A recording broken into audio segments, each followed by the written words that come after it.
আজ 16 April Kolkata news টাইমসের পক্ষ থেকে আমরা আজকে পৌঁছে গেছি এপিএসসি মার্কেট সেক্টর 1 বিধাননগর, যেখানে কিন্তু জনসংযোগ সারবেন বিধাননগর 116 বিধানসভা কেন্দ্রের কংগ্রেস মনোনীত প্রার্থী রণজিৎ মুখার্জি। আজকে তার এই জনসংযোগ কিন্তু নির্বাচনী প্রচারের জন্যই, এবং তিনি কিন্তু এই মুহূর্তে বেরিয়ে পড়েছেন সেই উপলক্ষে, এবং আপনারা দেখতে পাচ্ছেন সরাসরি সেই ছবি। এই 20 বছর পরে জাতীয় কংগ্রেস পুরো 294 সিটে লড়ছে। 20 বছর পরে জাতীয় কংগ্রেসকে একটা খুব ইম্পর্টেন্ট অবজেক্টিভ আছে। এই যে বাইনারি মডেল হয়ে গেছে স্টেটের লাস্ট 10 বছরে, স্পেশালি 2019 থেকে, যে তৃণমূল চায় বিজেপি অপোজিশনে থাকুক, বিজেপি চায় তৃণমূল রাজত্ব করুক, দুজনেই চায় যে কংগ্রেস তাতে এগিয়ে না যায়। এইখান থেকে বেরিয়ে আসার জন্য, কারণ একদিকে হচ্ছে করাপশন আর একদিকে হচ্ছে কমিউনালিজম, দুই দিকেই চ্যাংরামো। আপনারা যদি দেখেন, তৃণমূলের দিকে সিন্ডিকেটের চ্যাংরামো হচ্ছে, আর আরেকটার দিকে আমরা দেখছি লোকেরা ছেলেরা ত্রিশূল নিয়ে চিরিংবিরিং করে বেড়াচ্ছে রাস্তায়। তো এই নয় যে বিজেপি কোনো মডেল অফ ডেভেলপমেন্ট পশ্চিমবঙ্গকে অফার করছে। লাস্ট কয়েক বছর ধরে আমরা দেখছি যে সেন্ট্রাল গভর্নমেন্ট আর স্টেট গভর্নমেন্ট দুজনেই আটকে রাখছে যত রকমের প্রকল্প হয়, আর পশ্চিমবঙ্গের বাসিন্দারা একেবারে কিছুই পাচ্ছে না। এর মাঝখানে বিধাননগরের ক্ষেত্রে আমি যেটা দেখছি, আর বিধাননগর বুঝবেন যে এটা সল্টলেক হচ্ছে, এটা মহিষবাতান হচ্ছে, সুকান্তনগর হচ্ছে, এটা হচ্ছে south Dumdum, Patipukur, Lake Town, Dumdum, Kalindi, Dakshindari, সব দিকে একটা অদ্ভুত প্রবলেম আমি দেখছি। এখানে কোনো জেনজি নেই, এখানে কোনো ইয়াং নেই, সব বাইরে চাকরি করছে। কিন্তু এটা কিন্তু কোনো ডিস্টেন্ট ডিস্ট্রিক্ট নয়, এটা আমরা গ্রামে নেই যে বাইরে চাকরি করতে হবে। এটা কিন্তু মুর্শিদাবাদ নয় যেখানে সবাই মাইগ্রেট করে কেরালা, গুজরাটে। এটা হচ্ছে আমরা এমন একটা অ্যাসেম্বলি কনস্টিটুয়েন্সি, যে আমার একটা বন্ধু ব্যাঙ্গালোর থেকে ফোন করে অবাক হয়ে বললো যে তোমার কনস্টিটুয়েন্সি তো 92% লিটারেসি দেখাচ্ছে, এরকম খুব কম কনস্টিটুয়েন্সি আছে ইন্ডিয়াতে। তো যেই কনস্টিটুয়েন্সি দেখাচ্ছে 92% লিটারেসি, যেই কনস্টিটুয়েন্সি দেখাচ্ছে যে আমি 100% সবাই ডিজিটালি লিটারেট, তার মানে যে এখানে মানে সবাই সোশ্যাল মিডিয়া বলুন বা যেভাবেই বলুন ডিজিটালি ইউজড আছে, সেই কনস্টিটুয়েন্সিতে কোনো চাকরি নেই।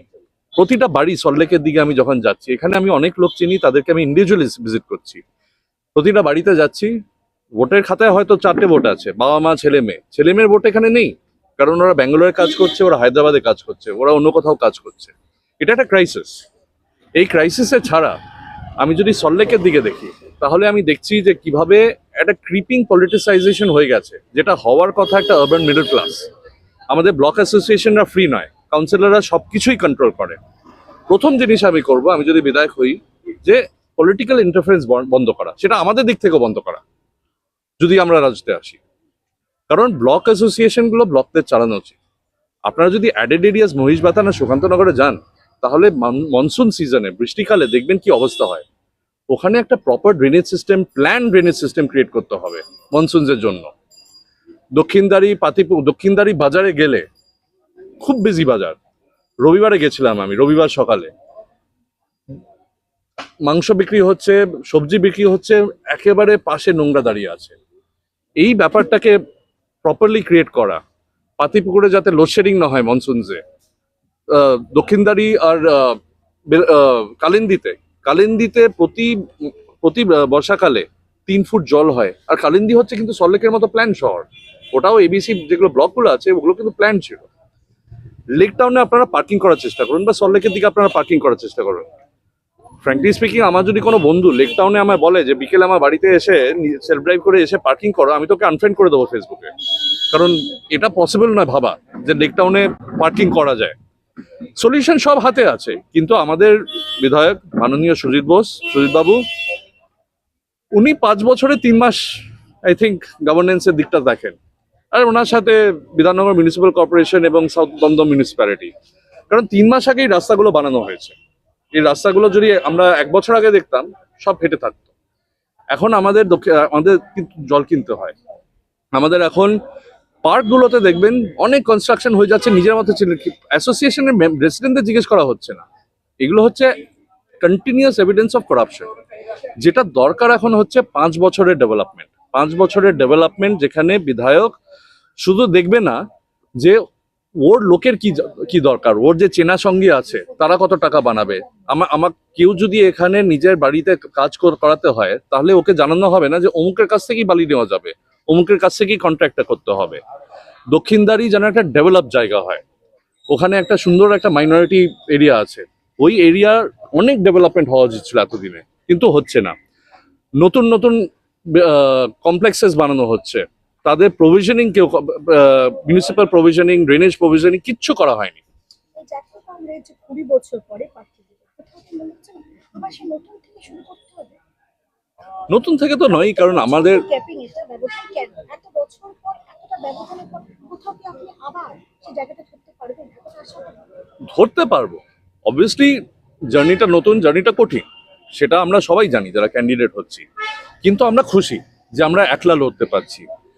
প্রথমে তৃণমূলের সাথে 2006-এর পর, তারপর সিপিএম এর সাথে 2016 থেকে করতে করতে করতে ওখানেই আমরা হয়ে গেছি। কারণ আমাদের সাপোর্টাররা, দেখুন কংগ্রেসের সাপোর্ট বেস আর ভোটার বেস দুটো আলাদা জিনিস। ভোট বেস এখন হয়তো কম দেখতে হতে পারে, কিন্তু সাপোর্ট বেস এখনো খুবই হাই। কিন্তু ওই সাপোর্ট বেস আমাদের জন্য ভোট করছিল না এত বছর ধরে, কারণ আমরা অন্যান্য পার্টিদের সাথে অ্যালাই ছিলাম, আর সেই পার্টিদের আইডিওলজির সাথে আমাদের সাপোর্টারদের বেস মিলছে না। তৃণমূলেই যান না, তৃণমূলে ওয়ার্কারদের জিজ্ঞেস করুন, প্রতিটা ওয়ার্কার বললে আমরা কংগ্রেস ভালোবাসি, আমরা তো কংগ্রেস থেকে এসেছি, আমাদের তো পার্টিতে আমাদের এমএলএ এমপি কেউ হতে দেবে না, আমরা কংগ্রেসে থাকলে আমরা এতক্ষণ অ্যাটলিস্ট ডিস্ট্রিক্ট প্রেসিডেন্ট হতাম, কিছু একটা পৌঁছতাম। কারণ তৃণমূলে গেলে আপনি যদি কাজ করেন, আপনি যদি ডিস্ট্রিক্ট লেভেলে কাজ করেন, ব্লক লেভেলে কাজ করেন, প্রচন্ড কাজ করবেন, ভালো কাজ করবেন, তারপরে এন্ডে উপরে একজন অ্যাক্ট্রেস এমপি বা এমএলএ হবে আপনার উপর।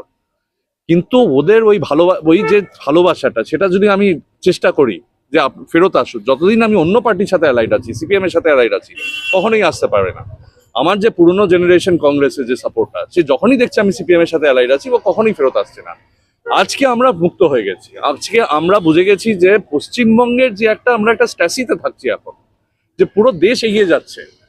ডক্টর বিধানচন্দ্র রায়ের যে স্বপ্ন যখন হয়েছিল 1950s আর 1960s-এ, তখন ব্যাঙ্গালোর একটা ক্যান্টনমেন্ট শহর ছিল, গুরগাঁও আর নয়ডা বলে কোনো জায়গা ছিল না, ওখানে চাষ করতো জাটরা। আজকে পুরো পৃথিবী জানে ব্যাঙ্গালোরকে নিয়ে, পুরো পৃথিবী জানে গুরগাঁওকে নিয়ে, পুরো পৃথিবী জানে নয়ডাকে নিয়ে। আর এখানে ওই সিপিএম এর সময় থেকে আজ পর্যন্ত আমরা একটা সেক্টর 5 আর নিউ টাউন নিয়ে আমরা নিজেদের খুব বড় ভাবছি, কিছুই নয়। আর কিন্তু কি হতে পারে সেটা ভাবুন। আমরা কেন ব্যাঙ্গালোরকে টাচ করতে পারি না, আমরা কেন ব্যাঙ্গালোরের মতো এগোতে পারি না, সেটাই আমার ভিশন বিধাননগরের জন্য। Thank you.